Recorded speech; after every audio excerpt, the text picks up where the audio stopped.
सच बोलना कल भी बहुत मुश्किल था, आज भी बहुत मुश्किल है, लेकिन आज के इस मुश्किल दौर में भी जो सच बोलता है वो लोगों की आंखों का तारा बन जाता है।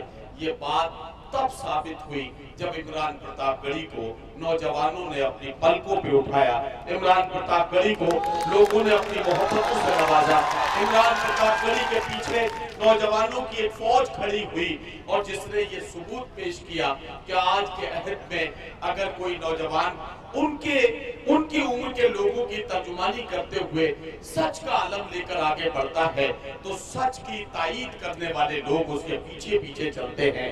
हाँ, हमारी सूबाई हुकूमत ने सच बोलने वाले इस नौजवान को यश भारती जैसे एजाज से नवाजा है।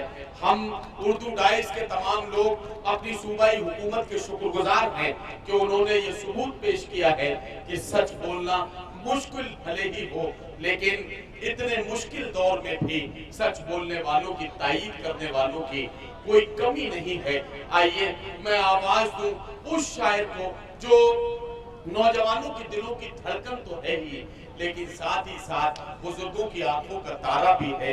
लोग मुशायरों में सारी सारी रात बैठकर इमरान प्रतापगढ़ी का इंतजार करते हैं और मुशायरे इमरान प्रतापगढ़ी के खूबसूरत कलाम के साथ अपनी मंजिल तक पहुंचते हैं। आइए आपका महबूब और चहेता शायर आपके हवाले गुजारिश करता हूं जनाब इमरान प्रतापगढ़ी से कि वो तशरीफ लाएं और अपने कलाम से नवाजें। अस्सलाम वालेकुम। बहुत शुक्रिया नदीम भाई की मोहब्बत का।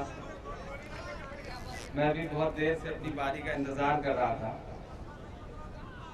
सुबह के 3 बज रहे हैं और आप जिस तादाद में बैठे हुए हैं इसके लिए आपको मुबारकबाद दूंगा। वरना हिंदुस्तान के तमाम मुशायरे तो ऐसे भी हुआ करते हैं जहां मुशायरे शुरू होने पर भी इतनी भीड़ नहीं हुआ करती है। तो आपको बहुत मुबारकबाद। वकार साहब का बहुत शुक्रिया, मोहम्मद अली भाई साहब का, महमूद साहब का, जिन्होंने मजबूर किया कि मैं आज इस मुशायरे का हिस्सा बनूं। मैं दिल्ली था, आने की हालत नहीं थी, लेकिन शाम 4:30 बजे कंफर्म हुआ कि नहीं आना ही आना है, तो मैं मजबूर हुआ। जो आखिरी फ्लाइट थी वो पकड़ के आया। और इस मुशायरे के लिए शुक्रिया अदा करूंगा अबू आसिम साहब लंदन है, उन्होंने वहां से फोन किया कि इमरान भाई मेरी इज्जत फंसी है, आप पहुंचिए हर कीमत पर। उनकी भी मोहब्बतों का शुक्रिया। आइए 4 मिसरों से अपनी बात की शुरुआत करता हूं। जो लोग बच गए हैं कोशिश करता हूं कि थोड़ा सा कुछ बेहतर हो सके। 4 मिसरे पढ़ता हूं। हमारे देश में एक बाबा है नदीम भाई जी, दुनिया की हर बीमारी के इलाज का दावा करने वाला इंसान आज तक अपनी फड़कती हुई आंख नहीं सही कर पाया। मैं नाम नहीं लूंगा, नहीं आप जान जाएंगे कि मैं बाबा रामदेव जी की बात कर रहा हूँ। अभी हालिया दिनों में उन्होंने बयान दिया कि अगर कानून ने हाथ नहीं बांध रखे होते तो गर्दनें काट दी जाती जय ना बोलने वालों की। 4 मिसरे पढ़ता हूँ, अगर लग जाए कि आपकी धड़कनों को लफ्जों में पिरो सका हूं तो मेरा साथ दीजिएगा। पढ़ता हूँ, बड़ा मासूम सा एक सवाल उछालता हूँ बाबा जी की तरफ। जो नफरत के सबब उठी थी वो ललकार किसकी थी?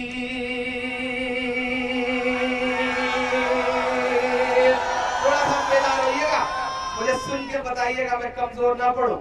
जो नफरत के सबब उठी थी वो ललकार किसकी थी?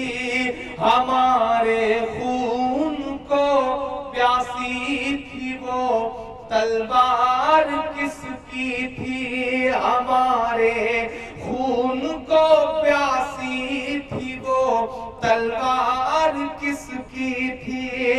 हमारी गर्दने मत काटिए, बस ये बता दीजिए। सुन के बताइएगा, अगला मिसरा जाए आपकी तालियों के साथ हरिद्वार तक। हमारी गर्दने मत काटिए, बस ये बता दीजिए। जिसे तुम पहन कर भागे थे वो सलवार किसकी थी? जिसे तुम पहन कर भागे थे वो सलवार किसकी थी? जिसे तुम पहन भागे थे वो सलवार किसकी थी। बहुत शुक्रिया, आप बेदार हो गए हैं, आपकी मोहब्बतों को सलाम करता हूँ। 4 मिसरे और पढ़ता हूँ।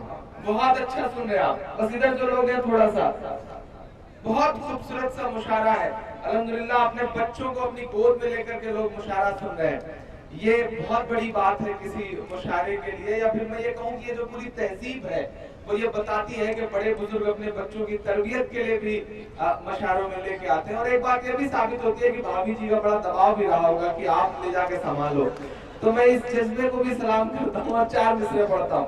जिसे तुम पहन कर भागे थे वो सलवार किसकी थी।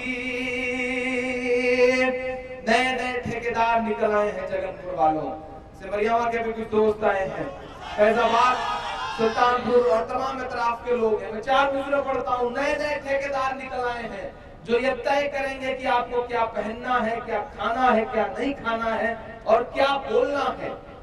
लेकिन मैं उनकी आंख से आंख मिला करके आप सबकी तरफ से 4 मिसरे पढ़ता हूँ कि तुम्हारे पहले बोला है तुम्हारे बाद बोलेंगे, तुम्हारे पहले बोला है तुम्हारे बाद बोलेंगे। मैं जिस जिले में खड़ा हूँ ये शहीद अशफाकुल्लाह खान की सरजमीन है।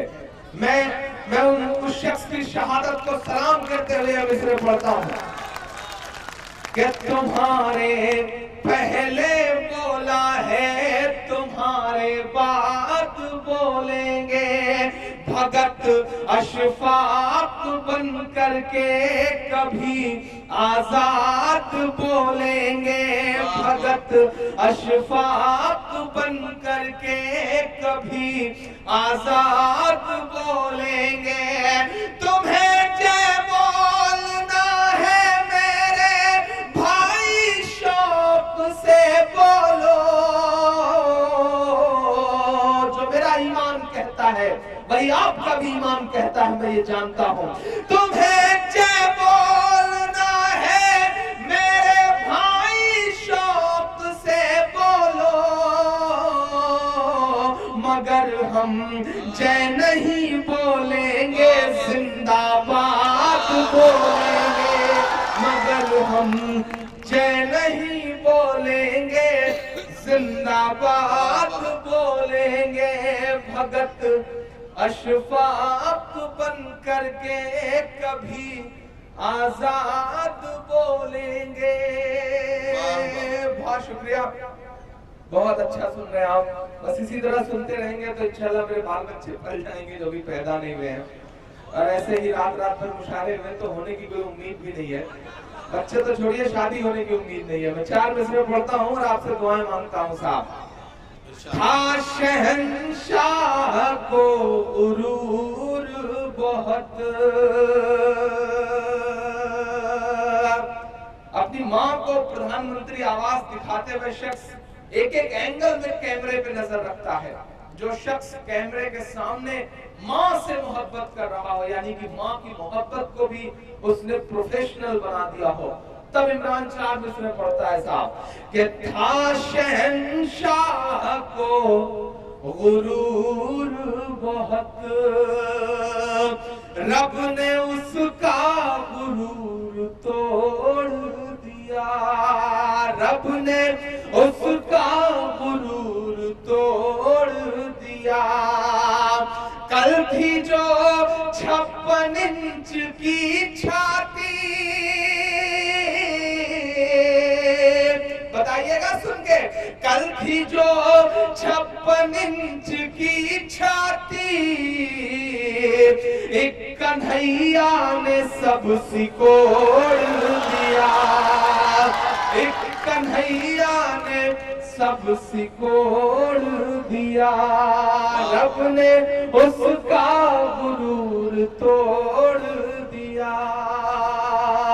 बहुत शुक्रिया, 4 मिसरे और पढ़ता हूँ, उसके बाद इंशाल्लाह आपको एक नई सी नज़्म सुनाता हूँ। बहुत अच्छा सुने, मेरी तबीयत थोड़ी सी खराब सी है, बुखार है, और लेकिन आपकी दुआएं इसी तरह मिलती रही तो इंशाल्लाह तबीयत यहीं से अच्छी होके भी जाएगी। मैं 4 मिसरे और पढ़ता हूँ। बिहार का इलेक्शन हुआ, रिजल्ट आप सबकी आंखों में है। मैं मुबारकबाद दूंगा बिहार के सेकुलर अवाम को, जिन्होंने उत्तर प्रदेश को एक ताकत दी है। और बड़ी जिम्मेदारी से एक बात कहता हूं, फैजाबाद जैसे शहर में खड़ा होकर ये बात कह रहा हूं कि आप शुक्र मनाइए कि आपने बिहार जीत लिया। अच्छे लोगों ने बिहार का इलेक्शन जीत लिया, वरना जो पिछली दिवाली थी साहब, वो पटाखों से नहीं बल्कि हमारे आपके जलते हुए घरों से मनती। ये भी एक बहुत बड़ा सच है। तब मैं 4 मिसरे पढ़ता हूँ और दुआएं मांगता हूँ आपसे कि दूध ने चाय को हरा डाला। सिंबल समझिएगा, अगर सिंबल अच्छे हो तो मुझे सुन के बताइएगा। जो दीवारों पे बैठे हुए लोग हैं उनसे मैं गुजारिश करता हूँ कि थोड़ी आपकी भी शिरकत हो। पीछे जो दोस्त है थोड़ी देर इस मुशायरे को एक नई जिंदगी दे दीजिए कि दूध ने चाय को हरा डाला, सच ने अन्याय को हरा डाला, कर दिया ये बिहार ने साबित, यहां से वहां तक कर दिया ये बिहार ने साबित, कर दिया ये बिहार ने साबित, भैंस ने गाय को हरा डाला, भैंस ने गाय को हरा डाला, दूध ने चाय को हरा डाला। बहुत शुक्रिया। 4 मिसरे और पढ़ता हूं।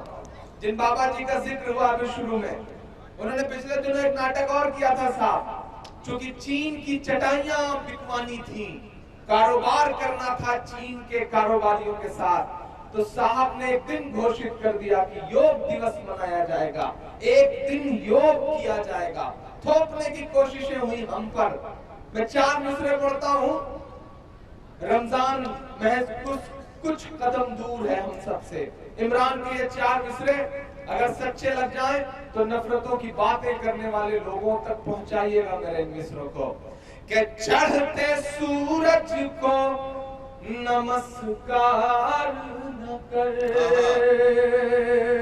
जो मेरा ईमान कहता है, ये मेरे सामने जो मेरी नई पीढ़ी बैठी है, इन सब के नाम करता हूं ये मिसरे। कि चढ़ते सूरज को नमस्कार न कर, रब की तस्वीर पढ़ के देख कभी, रब की तस्वीर पढ़ के देख कभी, योग का नाम भूल जाएगा, योग का नाम भूल जाएगा, बस तरावीह पढ़ के देख कभी, बस तरावीह पढ़ के देख कभी, रब की तस्वीर पढ़ के देख कभी। बहुत शुक्रिया, बहुत अच्छा सुने आप, बहुत मोहब्बतों से सुने। मेरे हिस्से में जो थोड़ा बहुत वक्त आखिर में बचा हुआ है, मैं कोशिश करता हूँ कि उसका बेहतर इस्तेमाल कर सकूं। मैं 4 मिसरे और पढ़ता हूँ। हमारे देश का प्रधानमंत्री पाकिस्तान जाता है तो नवाज शरीफ साहब की मां के पैर छूता है। अच्छा लगता है कि वह हिंदुस्तानी तहजीब दुनिया के सामने रखते हैं। वो अमेरिका जाते हैं तो फेसबुक के ऑफिस में जाकर के अपनी मां को याद करके रोते हैं, कैमरे के सामने, कैमरे के सामने अपनी मां को याद करके फेसबुक के ऑफिस में रोते हैं। तब भी अच्छा लगता है कि चलो ये हिंदुस्तानी तहजीब दुनिया के सामने रख रहे हैं। लेकिन कभी कभी मेरा मन करता है कि मैं उनसे कहूं कि आदरणीय नरेंद्र दामोदर मोदी साहब, हिंदुस्तान में माएं और भी हैं। मेरा 4 मिसरे अगर सच्चे हो तो सुन के बताना कि फजा में उड़ रहे जहरीले जुगनू क्यों नहीं दिखते। उलेमा का डेलीगेशन बुला करके साहब कहते हैं कि अगर आपको कोई खतरा, कोई परेशानी हो तो मेरे दरवाजे रात के 12 बजे आपके लिए खुले हैं। दूसरे ही दिन बिहार से गिरिराज सिंह कहते हैं कि मैंने ट्रेवल एजेंसी खोली है, ये टिकट पकड़ो और पाकिस्तान चले जाओ। साक्षी महाराज कहते हैं कि टिकट पकड़ो पाकिस्तान चले जाओ। साध्वी प्राची कहती हैं कि टिकट पकड़ो पाकिस्तान चले जाओ। तब मुझे मेरे दोस्त महशर अफरीदी का एक शेर याद आता है कि वो चाहते हैं कि हिंदुस्तान छोड़ दें हम, वो चाहते हैं कि हिंदुस्तान छोड़ दें हम, बताओ भूत के डर से मकान छोड़ दें हम। मैं ये 4 मिसरे पढ़ता हूँ, लेकिन इस तरह के जो भी एलिमेंट्स हैं साहब को नहीं दिखाई पड़ते। कैसे माना जाए कि वो हमें अपना मानते हैं। फजा में उड़ रहे जहरीले जुगनू क्यों नहीं दिखते, किसी भी हादसे के सारे पहलू क्यों नहीं दिखते, किसी भी हादसे के सारे पहलू क्यों नहीं दिखते। जो माँ को याद कर परदेश में आंसू बहाता है, जो माँ को याद कर परदेश में आंसू बहाता है, उसे अखलाक की अम्मी के आंसू क्यों नहीं दिखते, उसे अखलाक की अम्मी के आंसू क्यों नहीं दिखते। कल से 1 रुपया 23 पैसा और महंगा हुआ है पेट्रोल डीजल। मुझसे लोगों ने कहा इमरान भाई ये क्या हो रहा है, जबकि वर्ल्ड मार्केट में कच्चे तेल की कीमतें घटी हैं, साहब लगातार तेल की कीमतें क्यों बढ़ा रहे हैं। मैंने कहा साहब ये टैक्स है, नया टैक्स, विजय माल्या नाम का टैक्स है, जो 9,000 करोड़ लेकर के माल्या साहब भागे हैं, उसकी वसूली आम आदमियों से की जा रही है। तब मैं 4 मिसरे पढ़ता हूँ, साहब क्या ख्वाब दिखाए गए थे सुनहरे दिनों के। इमरान पढ़ता है ये 4 मिसरे के मोहब्बत भाईचारे के दीवाने दिन ही लौटा दो, मोहब्बत भाईचारे के दीवाने दिन ही लौटा दो, वो सस्ती दाल सब्जी के सुहाने दिन ही लौटा दो, वो सस्ती दाल सब्जी के सुहाने दिन ही लौटा दो। ये अच्छे दिन तो अंबानी अडानी को मुबारक हो, ये अच्छे दिन तो अंबानी अडानी को मुबारक हो। हमें ऐसा करो साहब पुराने दिन ही लौटा दो, हमें ऐसा करो साहब पुराने दिन ही लौटा दो। एक बिल्कुल नई सी नज़्म आपको सुनाता हूँ। एक बार जो भी लोग मौजूद हैं यहाँ पर कुर्सियों पर या जमीन पर, एक बार जोरदार ताली बजाएं। मैं एक नई सी नज़्म इंशाल्लाह आपको सुनाने की कोशिश करता हूँ। कि वाहरे देश के चौकीदार, वाहरे देश के चौकीदार, न खाऊंगा न खाने दूंगा। ये जुमला याद है आप सारे लोगों को।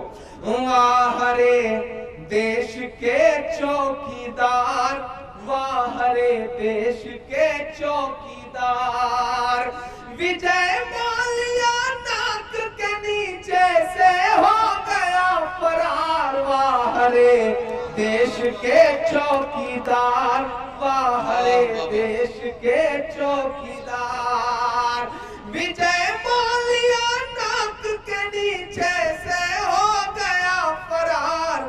वाहरे देश के चौकीदार, वाहरे देश के चौकीदार। मैंने तो एक दिन ये कहा कि विजय माल्या भागा थोड़ा ही है। जिस एयरपोर्ट से बिना सिक्योरिटी इंचार्ज की अनुमति के कमला पसंद की पुड़िया तक नहीं निकल सकती, वहां इतना मोटा तगड़ा आसामी निकल गया। साहब ये आसान बात थोड़े है, उसे भगाया गया है। और साहब ने उसे इसलिए भगवाया है ताकि उसको ढूंढने के बहाने 30-40 देश और घूम सके मोदी साहब। तब मैं ये बंद पढ़ता हूं साहब कि देश चलाना चाय बनाने जैसा काम नहीं है, देश चलाना चाय बनाने जैसा काम नहीं है, नफरत वाली राय बनाने जैसा काम नहीं है, नफरत वाली राय बनाने जैसा काम नहीं है। एक किसान ना कर्ज चुकाए तो फांसी का फंदा। महाराष्ट्र में भी राष्ट्रवादी लोगों की सरकार है। तमाम मुंबई के मेरे दोस्त यहाँ बैठे हुए हैं। जगनपुर एक बहुत बड़ी तादाद में मुंबई रहता है। आपकी जानकारी के लिए बताऊं कि पिछले एक साल में 3539 किसानों ने महज कुछ लाख रुपए के कर्ज न चुका पाने की वजह से महाराष्ट्र में खुदकुशी की है। 3539 किसानों ने एक साल में हमारे इस देश के और राष्ट्रवाद की बातें करने वाले लोगों ने कब उद्योगपतियों का 1,25,000 करोड़ रुपए का कर्ज माफ कर दिया, आपको खबर भी नहीं हुई साहब। अडानी 72,000 करोड़ रुपया दबाए हुए बैठा है। कब विजय माल्या की तरह वो भी फरार हो जाएगा कुछ पता नहीं है साहब। लेकिन सब चुप है साहब, सब चुप है। बस भारत माता की जय कहते रहो और काम चलता रहे। मैं नज़्म पढ़ता हूँ, दुआएं मांगता हूँ कि देश चलाना चाय बनाने जैसा काम नहीं है, नफरत वाली राय बनाने जैसा काम नहीं है। एक किसान ना कर्ज चुकाए तो फांसी का फंदा, और मालिया लंदन घूमे बाहर तेरा धंधा, और मालिया लंदन घूमे बाहर तेरा धंधा।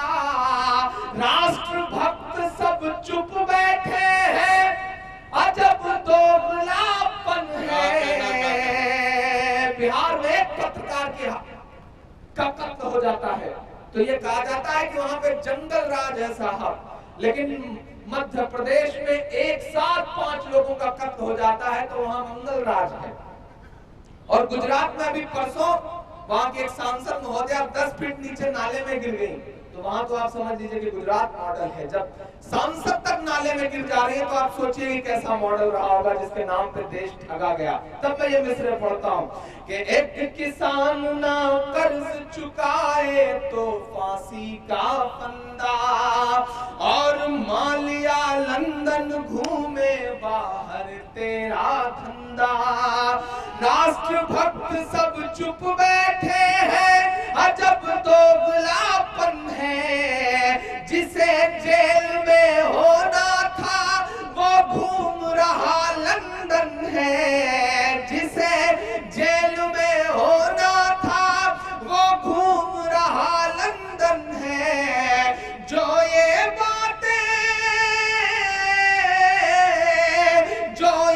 बातें कह दे वो हो जाएगा गद्दार। बाहरे देश के चौकीदार, बाहरे देश के चौकीदार। विजय माल्या नाक के नीचे से हो गया फरार, बाहरे देश के चौकीदार, बाहरे देश के चौकीदार। बहुत शुक्रिया, बहुत मोहब्बतें। मैं आऊं जाऊं अपनी मार्केट वैल्यू चेक करूं। मुझे भी पता है कि आप सुनने के मूड में बैठे हैं और आपको भी पता है कि मैं आखिरी हूं तो कोई और ऑप्शन भी नहीं है। हालांकि जो 3:30 बजे जो लोग बच गए हैं उसमें से बहुत सारे ऐसे हैं जो दूसरे की मोटरसाइकिल पे बैठ के आए हैं। वो ये सोच रहे हैं कि जब तक वो न जाएगा मैं कैसे जाऊंगा। और कुछ हमारे साथी तो इस चक्कर में बैठे हुए हैं कि घर पे जाकर के सोती हुई शेरनी को जगाने पे खतरा भी बहुत है। पता नहीं कुंडी खुलने के बाद क्या अंजाम हो, तो बेहतर है कि रात यहीं गुजार दी जाए। हमारे पुलिस के भी पीछे को साथी खड़े हैं, मैं उनकी भी मोहब्बतों को सलाम करता हूं, उनकी मौजूदगी को सलाम करता हूं साहब। हालांकि उन बेचारों के साथ कभी कभी बड़ी दिक्कतें भी हो जाती हैं। वो पिछले दिनों मौका वारदात में एक इंस्पेक्टर साहब ने एसपी साहब को फोन किया, बोले साहब बहुत बड़ी घटना घट गई है। एसपी साहब ने क्या हुआ? बोले क्या हुआ? इंस्पेक्टर साहब ने कहा साहब एक बीवी ने अपने शौहर को गोली मार दी। बोले गोली मार दी, कत्ल कर दिया, इतनी बड़ी घटना क्यों घट गई? बोले साहब वो पोछा लगा रही थी फर्श पर और शौहर जो है वो उस फर्श पर चढ़ गया, गुस्से में आकर के उसने गोली मार दी। तो एसपी ने कहा कि आपने उसको गिरफ्तार किया नहीं, जल्दी से उस औरत को गिरफ्तार करिए। तो इंस्पेक्टर साहब ने कहा कि साहब अभी पोछा सूखा नहीं है, मेरी भी हिम्मत नहीं पड़ रही है। तो ये ऐसी दिक्कतें भी पुलिस वालों के साथ होती रहती हैं, लेकिन उनकी मौजूदगी को सलाम करता हूं। पुलिस के बारे में चाहे जितनी इमेज, चाहे जितनी बातें करिए आप, लेकिन जब आपकी नजर शहीद हेमंत करकरे साहब की तरफ पड़ेगी, जब आपकी नजर शहीद जियाउल हक साहब की तरफ पड़ेगी, जब आपकी नजर शहीद तंजील अहमद साहब की तरफ पड़ेगी, तब इस वर्दी के लिए अपने आप दिल में एक एहतराम आता है। मैं उन सब की मौजूदगी के लिए चाहता हूं कि एक बार पूरा पंडाल जोरदार ताली बजाए, ताकि उन्हें और ताकत मिले और कुछ और बेहतर इस समाज में हो सके। मैं एक नज़्म आपको सुनाना चाहता हूं आखिर में। यश भारती जैसा एक बड़ा पुरस्कार मेरे दामन में है महज 28-29 साल की उम्र में। मैं तो बचपन से सुनता आ रहा हूँ सदर मोहतरम के अवार्ड जो है वो दरबारों के चक्कर लगाने से मिला करते हैं या तो हुकूमतों की तारीफ करने से मिला करते हैं। पहला ऐसा इंसान हूँ जिसे अवाम का दर्द गाने की वजह से अवार्ड मिला है। मैं ये अवार्ड अपने तमाम चाहने वालों की मोहब्बतों के नाम न्यौछावर करता हूँ। आपकी मोहब्बतों ने छीना है इस अवार्ड को। मैं इस अवार्ड के बोझ को समझते हुए भी एक नज़्म आपकी अदालत में रखना चाहता हूँ। जो लोग उठ गए हैं उनसे गुजारिश है कि सलीके से निकल जाएं। अब कोई ना उठे, मुझे 5 मिनट आपकी खामोशी चाहिए, आपका मन चाहिए। मैं एक नज़्म पढ़ता हूँ जिम्मेदारी भरी। मेरे सामने जो दोस्त बैठे हैं तमाम शायरात के वक्त इन्होंने बड़ी दुआएं दी, बड़ी दाद दी। कुछ बुजुर्गों ने भी शायरात को बहुत दाद दी, चांदनी शबनम वगैरह पढ़ रही थी तो कुछ बुजुर्गों ने अपने चश्मे उतार के कई बार साफ किए। उससे पता चला कि जगनपुर में अभी भी जोश बचा हुआ है, अल्लाह इसे सलामत रखे। वो मैं आ रहा था साहब तो 3 बुजुर्ग उधर खड़े थे, आपके जगनपुर के वकार भाई। क्या अल्लाह ने क्या समझदारी दी है इस शहर को साहब। 3 बुजुर्ग माशाल्लाह दाढ़ी टोपी खड़े थे, बड़ी खूबसूरत सी मोहतरमा सामने से गुजरी तो एक बुजुर्ग ने उन्हें बहुत गौर से देख के कहा सुभान अल्लाह। दूसरे बुजुर्ग ने और गौर से देख के कहा माशाअल्लाह। तीसरे बुजुर्ग की बात पर आपकी तालियां बजे। तीसरे बुजुर्ग ने कुछ ज्यादा ही गौर से देख के कहा इंशाअल्लाह। तो ये शहर साहब बड़ा जबरदस्त है और इस शहर में बड़ी खूबी है। मैं शहर को सलाम करता हूँ और मोहम्मद भाई साहब जो हैं वो बहुत कमाल के आदमी हैं। इन्हें 5 रुपए में 50 रुपए का काम लेने का हुनर आता है। इन्हें पता है कि कौन से शायर की कौन सी नस दबवाई जाए तो वो बहुत कम पेमेंट में आ जाएगा। मैं इनके इस जज्बे को भी सलाम करूंगा। अल्हम्दुलिल्लाह बिजनेसमैन आदमी है। बंदे ने अपनी मोहब्बत के साथ साथ लंदन से फोन कराया। अबू आसिम साहब ने लंदन से फोन करके आज मुझे कहा कि आप पहुंचिए और आपको पहुंचना पड़ेगा। मैं इस जज्बे को सलाम करूंगा कि आपकी पहुंच अल्हम्दुलिल्लाह लंदन तक है। इससे पता चलता है कि आपके भी रिश्ते विजय माल्या साहब से हैं। मैं सलाम करूंगा। एक नज़्म आपको सुनाता हूँ, ये तो मस्ती की बातें थी। ये शहर बहुत प्यारा शहर है। इस शहर के सामने, मेरी आंखों के सामने जो लोग बैठे हैं इनसे गुजारिश है कि थोड़ा सा आप दाद वाद देंगे तो अच्छा रहेगा, क्योंकि आपकी तालियां, आपकी दाद हमारे लिए वैसे ही है जैसे अमर सिंह के लिए जया प्रदा।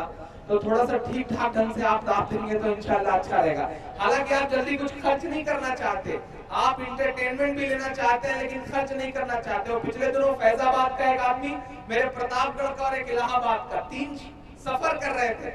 आपस में बहस छिड़ गई कि आप पैसे खर्च करते हैं इंटरटेनमेंट के लिए या नहीं। हम मस्ती में जीते हैं, हम जिंदगी को जीते हैं। प्रतापगढ़ वाले से कहा गया बेटा तुम साबित करो। मेरा शहर है साहब, वहां भी मस्ती के लोग हैं। उसने 500 की नोट निकाली, उसे मोड़ करके सिगरेट बनाया, जला के पीने लगा। बोला देखो हम लम्हा भर में 500 रुपए की सिगरेट पी जाते हैं। दोनों पलट के इलाहाबाद वाले की तरफ देखने लगे। बोले बेटा तुम साबित करो। उसने 1000 की नोट निकाली, उसको मोड़ के जलाया, जला के सिगरेट पीने लगा। बोला देखो हम 1000 रुपए की सिगरेट लम्हा भर में पी जाते हैं। अब दोनों पलट करके फैजाबाद वाले की तरफ देखने लगे जो जगनपुर से था, और दोनों ने सोचा कि बेटा अब 1000 से बड़ी तो नोट भी नहीं होती, अब क्या करेगा, तुम कैसे साबित करोगे। लेकिन साहब ये जगनपुर है। उस शख्स ने लम्हा भर सोचा, फिर अपनी ब्रीफकेस खोली, चेकबुक निकाली, उसमें भरा 5 लाख, उसको मोड़ के चला के सिगरेट पीने लगा। साहब ये खूबी पाई जाती है आपके शहर में। तो आपकी मोहब्बतों को सलाम, लेकिन एक बार संजीदगी के साथ आपका मन मांगता हूँ और एक बहुत जिम्मेदारी भरी नज़्म पढ़ता हूँ। इमरान प्रतापगढ़ी यहाँ खड़ा है तो उसकी आंखों में 19-20 साल की एक मासूम सी बेटी है और उस बेटी के दामन में उसके अब्बू के खून के छींटे हैं। उसका दामन लहू से तरबतर है। वो अब्बू जिन्हें पत्थरों से पूंछ पूंछ के मारा गया था एक अफवाह पर, और अफवाह जो थी वो सब जानते हैं आप सारे लोग। वो बेटी साजिदा मीडिया के सामने आकर के कहती है कि मुझे इस देश से बस एक बात पूछनी है कि अगर मेरे फ्रिज में गौ का मांस न हुआ तो क्या मेरा बाप लौटा सकोगे। मैं उस बेटी की इस बात को एक नज्म में पिरोता हूं। अभी फोरेंसिक रिपोर्ट आ चुकी है कि उस फ्रिज में बकरे का गोश्त था।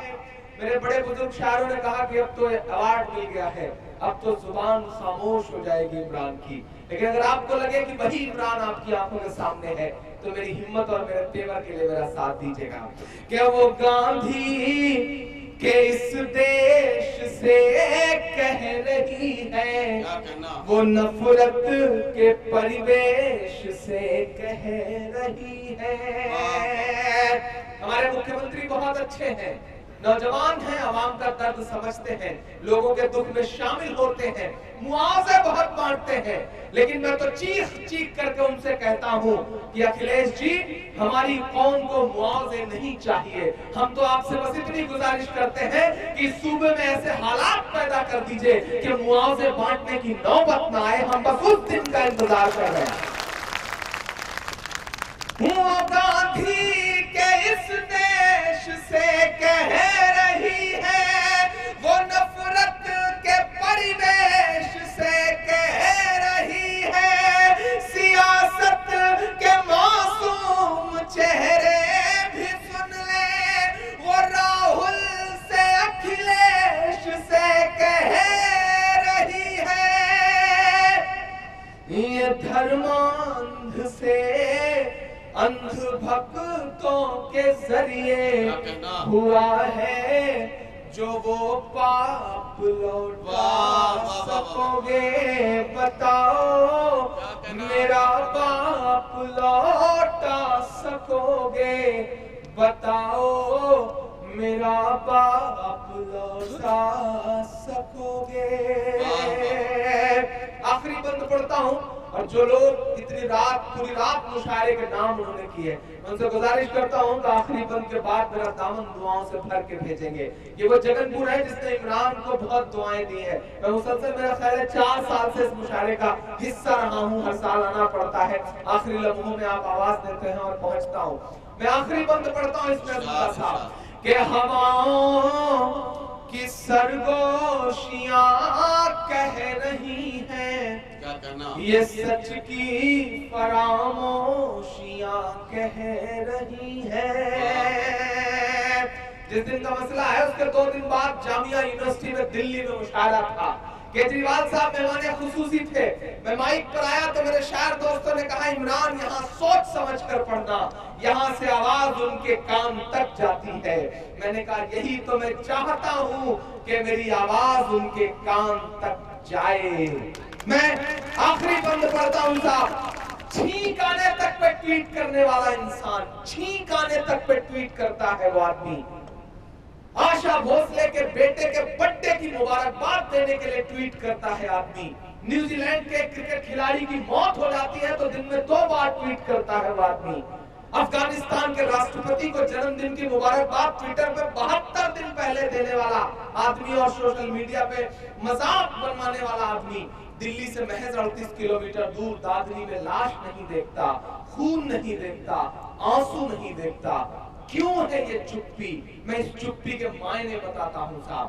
के हवाओं की सरगोशियां कह रही है, ये सच की फरामोशियां कह रही है।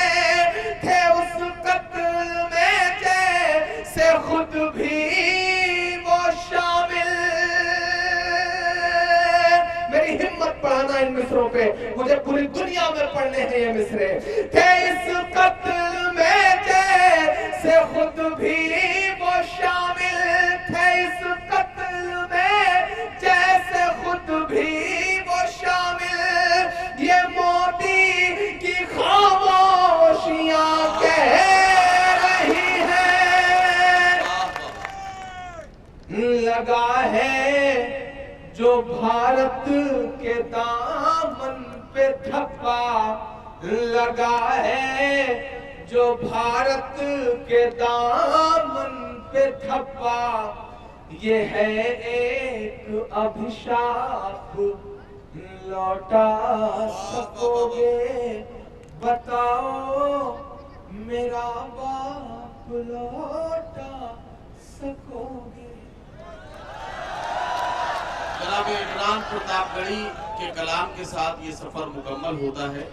मैं जी क्या कहना चाहते हैं? इमरान भाई को और सुनना है तो अब सुनना है तो फिर ऐसे थोड़ी सुना जाता है। तालियों की गूंज में आवाज दीजिए इमरान प्रतापगढ़ी को, तब मैं उनसे गुजारिश करूंगा कि वो कम से कम एक नज्म और पढ़ते हैं। जनाब इमरान आप बैठे नहीं, आप बस करीब आ जाए, खड़े रहें, खड़े होकर के सुने नए तरीके से। जो कुर्सियों पर बैठे हैं उन्हें बैठे रहने दीजिए, जो लोग बीच में, हाँ जेन्यू पढ़ देता हूँ इंशाल्लाह। एक नस्ल की और फरमाइश है, इंशाल्लाह वो भी सुना देता हूँ। आप आगे आ जाए, जो दोस्त उधर खड़े हैं थोड़ा सा करीब आ जाए, खड़े होकर सुन लें। अब इससे ज्यादा आपके साथ ज्यादती की भी नहीं जा सकती। आप रात के 8:30 बजे से सुबह के 3:30 पौने 4 बजे तक बैठे हुए। मैं एक नज्म अपने मन की पढ़ता हूँ, फिर इंशाल्लाह जेएनयू वाली नज्म सुना करके आज के इस प्रोग्राम को खत्म करूंगा। मैं 4 मिसरे पहले उस नज्म से पढ़ता हूँ और उसके बाद इंशाल्लाह वो नज्म सुनाता हूँ। जो अफरा तफरी का माहौल है, थोड़ा सा आप आगे आ जाए, आप आगे आ जाए। जो उधर दोस्त खड़े हैं उनसे गुजारिश करता हूँ, पढ़ता हूँ 4 मिसरे साहब। जी जी जी, मैं बाद में सेल्फी भी, हाथ मिलाना भी, गले मिलना भी सब करेंगे इंशाल्लाह। सबके दिलों की जान बनाया है आपने, क्यों इमरान हर साल मजबूर हो जाता है, क्यों एक हुक्म होता है और इमरान जगनपुर की तरफ हाजिर हो जाता है। आपकी मोहब्बतें, आपकी दुआएं हैं साहब। मैं पढ़ता हूँ। सबके दिलों की जान बनाया है आपने, मुश्किल को भी आसान बनाया है आपने। कैसे अदा करूंगा मोहब्बत का कर्ज मैं, कैसे अदा करूंगा मोहब्बत का कर्ज मैं। इमरान को इमरान बनाया है आपने, इमरान को इमरान बनाया है आपने। ज्यादातर शायर शहादत पा चुके हैं, एक मैं ही बच गया हूँ साहब आखिरी लम्हों में शहीद होने के लिए। लेकिन आज बड़ी जिम्मेदारी भरी बात एक और इस डाइस से मैं कहना चाह रहा हूँ। नईम भाई का शुक्रिया कि इस पूरी रात बैठे रहे, नदीम भाई का शुक्रिया, मसरूर भाई बड़ी जिम्मेदारी।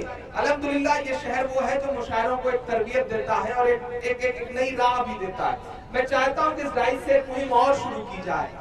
हर शायर के साथ आजकल एक दिक्कत ये है कि उसकी फ्लाइट होती है जिसे रेलवे स्टेशन से जाना होता है और वो बताता है कि बस साहब 12 बजे मेरी फ्लाइट है, 1 बजे मेरी फ्लाइट है, और वो चाहता है कि जितनी जल्दी से जल्दी पढ़ सके और चुपचाप पेमेंट ले और निकल जाए। लेकिन मैं एक बात मानता हूं कि मुशायरा कराना बेटी की शादी कराने से मुश्किल काम है। एक साथ इतने शायरों को तौलना, उनको इकट्ठा करना बहुत मुश्किल काम है। जो करता है वो जानता है कि इस मुशायरे को जमाने में कितनी मेहनत करनी पड़ती है। मैं अपने शायर दोस्तों से भी गुजारिश करूंगा कि जब तक मुशायरा न खत्म हो तब तक डाइस न छोड़ें। आपके डाइस न छोड़ने से मुशायरा अच्छा हो जाता है। और कमेटी के लोगों से भी गुजारिश कि जब तक मुशायरा न खत्म हो जाए किसी भी शायर को पेमेंट न दीजिए। आप पेमेंट नहीं देंगे तो अपने आप सब बैठे रहेंगे और सबकी फ्लाइट रुकी रहेगी, सबकी ट्रेन भी रुकी रहेगी। यह मुहिम भी मसरूर भाई और सदर मोहतरम साहब होनी चाहिए शुरू। मैं एक नज़्म सुनाता हूँ आपकी अदालत में। ये नज़्म हो सकता है कुछ दोस्तों ने सुनी हो, लेकिन मेरा दिल कह रहा है कि मैं ये नज़्म पढ़ूं। पढ़ता हूँ साहब एक नज़्म आपकी अदालत में। आपके इर्द गिर्द भाई नीचे खड़े हो जाए, बाकी लोग भी आ जाएंगे तो कैसे काम चलेगा। एक अभियान शुरू हुआ साहब हमारे हिंदुस्तान में, घर वापसी घर वापसी घर वापसी। 5 लाख रुपया लेकर के लोग निकल आए, पर्चे छपवाया उन्होंने कि ईमान छोड़ दीजिए, इस तरफ आ जाइए और 5 लाख ले लीजिए। मैं एक नज़्म पढ़ता हूँ और तमहीद में बस इतना कहता हूँ कि ईमान से मुकरने के लिए 5 लाख का रेट लगाने वालों, आपने इस्लाम को समझा ही नहीं है, आपने हमारे मजहब को समझा ही नहीं है। हमारा मजहब तो वो है साहब कि अजीब सी कशिश है, अजीब सी बात है। दुनिया की सुपर पावर मुल्क वाले, अमेरिका में एक शख्स हुआ करता था साहब, जिसके पैरों के थिरकन पर दुनिया अरबों डॉलर लुटा दिया करती थी। उसे सुकून नहीं मिलता था तो उसने अपने चचेरे भाई से कहा कि मुझे सुकून की तलाश है। चचेरे भाई ने कहा सुकून चाहता है तो कुरान पढ़। उस शख्स ने कुरान पढ़ी और उसके बाद वो इस्लाम में दाखिल हुआ। कुछ बात तो है मेरे इस्लाम में कि लोग अरबों डॉलर ठुकरा करके इस्लाम में दाखिल हो रहे हैं। आप रेट भी लगा रहे हैं तो 5 लाख। कुछ बात तो है मेरे इस्लाम में कि जिस शख्स के मुक्के से दुनिया कांपती थी वो शख्स मोहम्मद अली हो जाता है इस्लाम में दाखिल होकर के। कुछ बात तो है मेरे इस्लाम में साहब कि जिस ब्रायन लारा के बल्ले से निकले हुए पूरी दुनिया की आंखें चुदिया देते थे, वो अपना सारा ग्लैमर एक किनारे रख करके इस्लाम कबूल कर लेता है। कुछ बात तो है मेरे इस्लाम में कि जिस माइक टायसन के मुक्के से दुनिया खौफ खाती थी वो पिछले दिनों काबे का तवाफ करता हुआ नजर आता है। कुछ बात तो है मेरे इस्लाम में कि यूसुफ योहाना मोहम्मद यूसुफ हो जाता है। कुछ बात तो है मेरे इस्लाम में कि सुनीता विलियम्स जब अंतरिक्ष जाती है तो उन्हें सिर्फ 2 जगह रोशनी दिखाई पड़ती है और वो 2 जगह हैं मक्का और मदीना। कुछ बात तो है मेरे इस्लाम में। और आप रेट भी लगा रहे हैं तो 5 लाख, 5 लाख ले लीजिए, घर वापस आ जाइए। मैं नज़्म पढ़ता हूँ और आपसे दुआएं मांगता हूँ। मेरा ईमान, मेरा तेवर, मेरी खुददारी, मेरा ज़मीर बोलता है इमरान की इस नज़्म में। जितने लोग बचे हैं आज एक नए तरीके से आप सुन रहे हैं, बस आपकी दुआएं मिलेंगी तो ये मुशायरा इंशाअल्लाह बहुत तारीखी हो जाएगा। पढ़ता हूँ साहब। कह रहा हूँ मैं ये नाप कर तोल कर, कह रहा हूँ मैं ये नाप कर तोल कर, अपने ईमान की आवाज पर बोल कर, अपने ईमान की आवाज पर बोल कर, ख्वाब घर वापसी का जो बुनते हैं वो, ख्वाब घर वापसी का जो बुनते हैं वो, मेरी धड़कन सुने काम को खोल कर, हम मोहम्मद के इस्लाम की शान पर। देखना है आप उनसे कितनी मोहब्बत करते हैं। हमारे मजहब को दहशत से जोड़ने वालों, आपने इस्लाम को समझा ही नहीं। आप कहते हैं कि इस्लाम नाहक खून बहाने की इजाजत देता है। अरे मैं इस डाइस से बात कहता हूँ कि जो मजहब वजू करते हुए नाहक पानी बहाने तक की इजाजत न देता हो, वो नाहक खून बहाने की इजाजत कैसे दे सकता है? मैं वो बात कहने के लिए आपके तैयार में खड़ा हूँ। हम तो उनके मानने वाले हैं कि जिन पर रोज कूड़ा फेंका जाता था। एक दिन बुढ़िया ने कूड़ा नहीं फेंका तो अल्लाह के रसूल उसका हाल चाल लेने के लिए उसके घर गए। हम तो उनके मानने वाले हैं साहब। तब मैं पढ़ता हूँ, थोड़ी देर इस मुशायरे को मैं चाह रहा हूँ कि आज एक अलग सा रंग दिया जाए। मैं पढ़ता हूँ और आपसे दुआएं मांगता हूँ। हम मोहम्मद के इस्लाम की शान पर, जहां जहां लोग हैं मुझे देखना है आप उनसे कितनी मोहब्बत करते हैं। हम मोहम्मद के इस्लाम की शान पर कल भी कुर्बान थे, अब भी कुर्बान है। हम मुसलमान हैं, हम मुसलमान हैं, हम मुसलमान हैं, हम मुसलमान हैं। मेरे भारत तेरी आन है, शान है।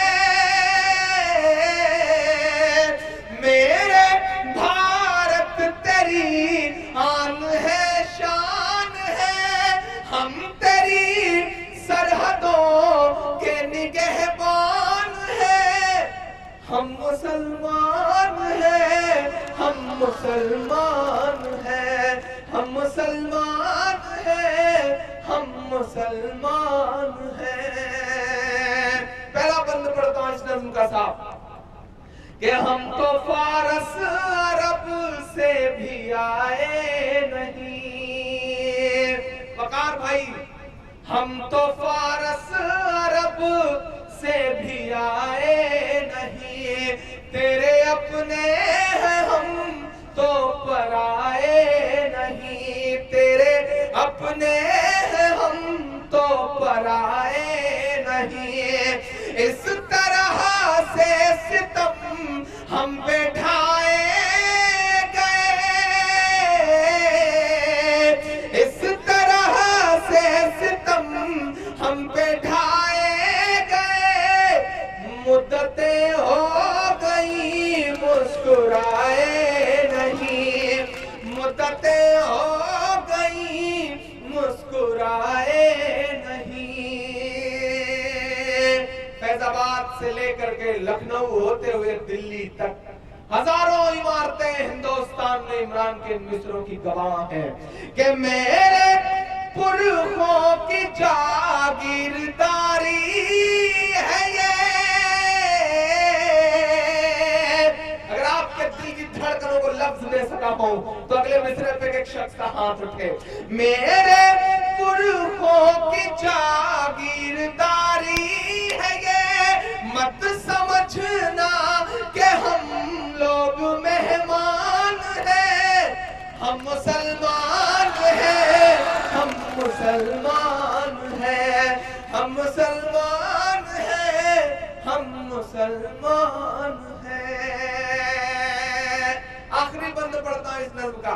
घर वापसी, घर वापसी, घर वापसी अभियान चलाया गया था और हद तो ये हुई है, बड़ी जिम्मेदारी बड़ी एक बात कर रहा हूं। परसों सुब्रमण्यम स्वामी साहब का एक स्टेटमेंट आया कि अकबर रोड का नाम बदल करके महाराणा प्रताप रोड कर दिया जाए। ठीक है साहब, आप सांसद हो गए, आपका सुझाव माना जा सकता है, लेकिन मैं उन्हें एक सुझाव देना चाहता हूं कि अकबर रोड का नाम बाद में बदला जाएगा, पहले आप अपने दामाद नदीम हैदर का नाम बदल करके पुत्तू स्वामी करिए, तब मैं मानूं कि आप कुछ बदलाव चाहते हैं। मैं आखिरी बंद पढ़ता हूं साहब, ये कौन है जो नफरतों की सियासत करने आ गए हमारे हिंदुस्तान में, ये खूबसूरत सा मुल्क। मैं जिस शहर में खड़ा हूं मुझे याद आता है कि जब मैं बचपन में घुटनों के बल चलता था और सड़क पर गिर जाया करता था तो पड़ोस में सीताराम चाचा रहते थे, वो मेरी उंगली पकड़ करके रोड पार कराया करते थे। आपके शहर में युगल किशोर शास्त्री जैसे सेकुलर लोग हैं जो इस हिंदुस्तान में मोहब्बतों के लिए लड़ रहे हैं, और आपकी जिम्मेदारी भरी बात एक और कहता हूं दोस्तों, आप ये मत समझिएगा कि आपकी लड़ाई सिर्फ मुसलमान लड़ रहे हैं। आप इस गफलत में बिल्कुल मत रहिएगा कि आपके लिए सिर्फ मुसलमान लड़ रहा है, क्योंकि इंसाफ बचाने की आखिरी उम्मीद लेकर के रात के 2:30 बजे सुप्रीम कोर्ट की चौखट पे जो वकील खड़े थे ना, उसमें से एक भी मुसलमान नहीं था, सारे के सारे हिंदू भाई थे। सैल्यूट करिए ऐसे लोगों को और अपने इर्द गिर्द ऐसे और चेहरों को पैदा करिए। सैल्यूट करिए। आप गुजरात गुजरात गुजरात चिल्लाते हैं, गुजरात पे बहुत नज़्में पढ़ते हैं शायर और शायरा, लेकिन गुजरात के मसले को सच में जिस शख्सियत ने अदालत तक ले जाने का काम किया वो कोई मुसलमान नहीं है, उस शख्सियत का नाम तीस्ता सीतलवाड़ है। ऐसी शख्सियतों को सैल्यूट करिए।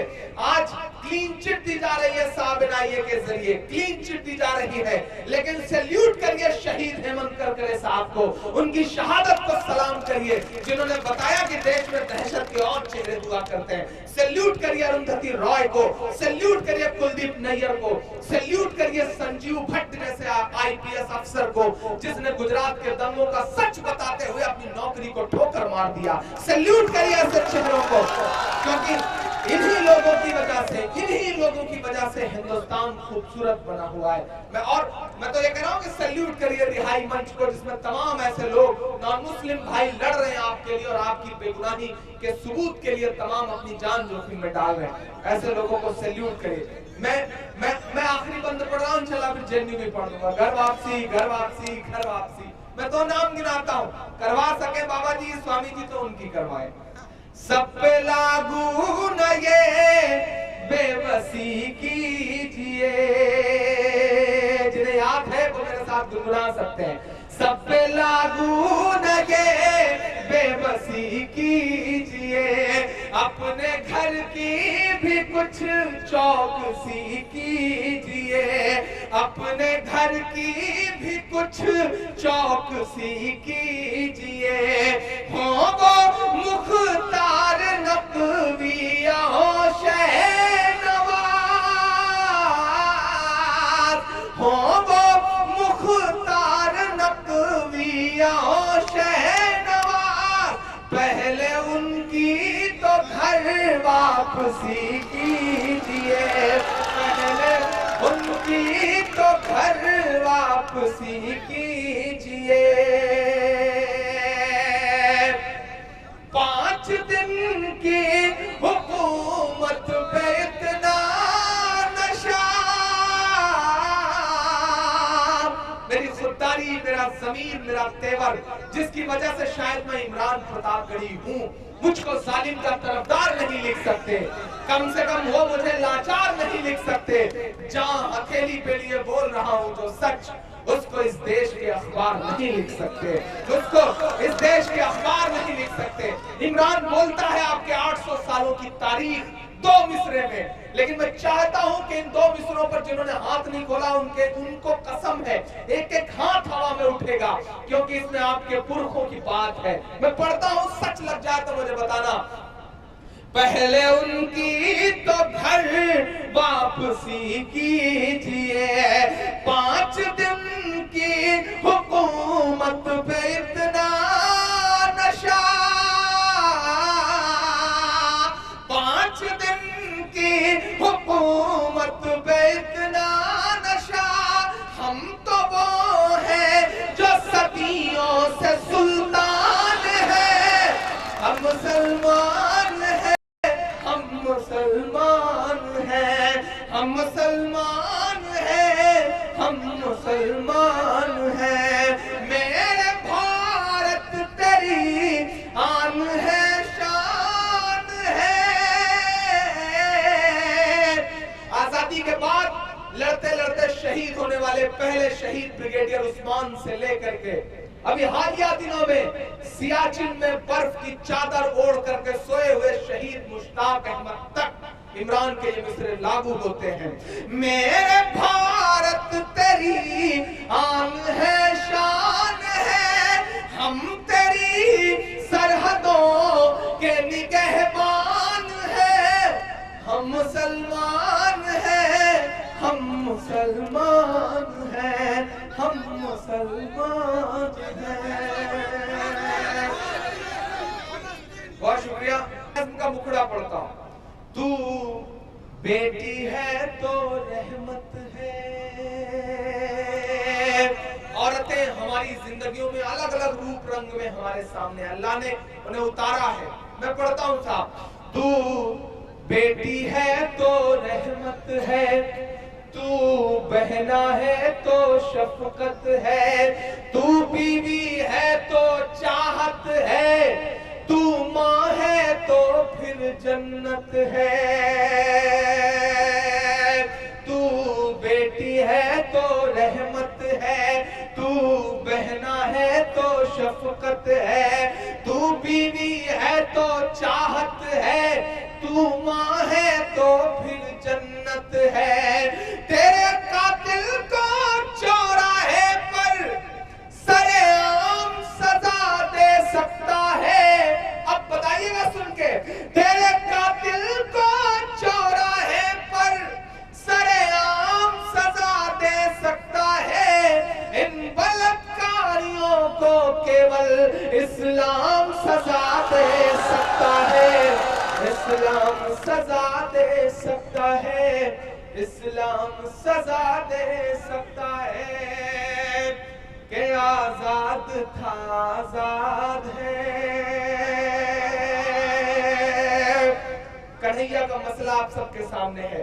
मैंने तो 4 मिसरे कहे कि मोहब्बत तेरी कश्ती का खेवैया मार डालेगा, मोहब्बत तेरी कश्ती का खेवैया मार डालेगा, ये आजादी के नारों का गवैया मार डालेगा। हमारे मुल्क की गद्दी पे ये जो कंस बैठे हैं, इन्हें तय है कि कलयुग का कन्हैया मार डालेगा। वो बहुत क्रिटिकल घड़ी थी, बहुत मुश्किल भरा लम्हा था। कोई जेएनयू के साथ खड़ा होने को तैयार नहीं था, जेएनयू को बर्बाद करने की साजिशें चल रही थी। लेकिन मुझे लगा कि मेरी जिम्मेदारी बनती है कि मैं जेएनयू जाऊं।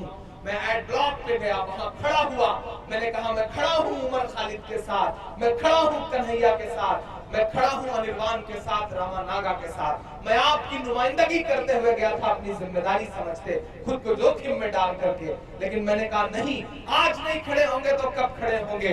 जो कहते हैं इस आंधी में पर ना तोला जाएगा, जो इस बात पे खुश है हमसे लब ना खोला जाएगा, उनसे कहो हम तूफानों से डरने वाले लोग नहीं, कातिल को मरते दम तक कातिल ही बोला जाएगा, कातिल को मरते दम तक कातिल ही बोला जाएगा। छीनना चाहते हैं वो आजादी, बोलने की आजादी, पहनने की आजादी, खाने की आजादी, लेकिन आजाद था आजाद है, आजाद रहेगा। पहुंचाना दिल्ली तक मेरे ये मिसरे, आजाद था आजाद है, आजाद रहेगा। जेएनयू तो आबाद है, आबाद रहेगा। आजाद था आजाद है, इसमें एक मिसरा और जोड़ रहा हूं, आजाद था आजाद है, आजाद रहेगा। एएमयू तो आबाद है, आबाद रहेगा।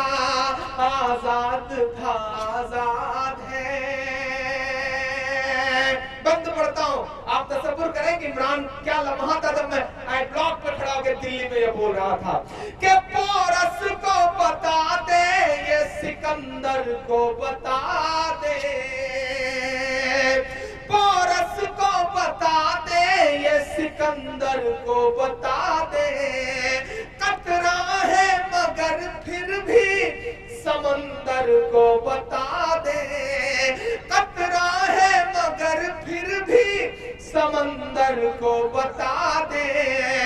हम जुल्म के आगे न झुके हैं न झुकेंगे, हम जुल्म के आगे न झुके हैं न झुकेंगे। ये बात चलो वक्त के हिटलर को बता दे कि पहले भी रहा,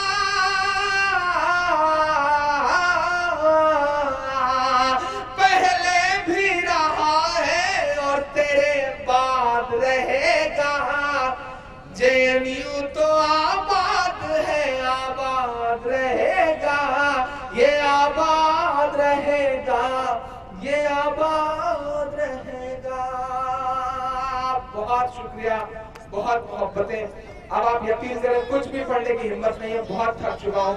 इंशाल्लाह अगले साल सिर्फ ये 4 मिसरे कि मेरी खुशबू संभाल कर रखना।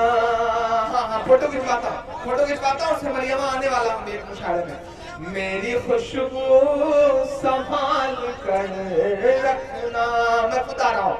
दिल पे काबू संभाल कर रखना, तेरे सीने से लग के रोया हूँ मुहसिन, तेरे सीने से लग के रोया हूँ। मेरे आंसू संभाल कर रखना।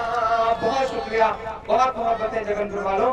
और अब मैं सदर मोहतरम से गुजारिश करूंगा कि आप आए और आज के इस मुशायरे को आखिरी मंजिल तक पहुंचाएं। सदर मोहतरम, हम तमाम शोराए कराम का, अपने इलाके के तमाम लोगों का जिन्होंने हमारे मुशायरे की रौनक में इजाफा किया।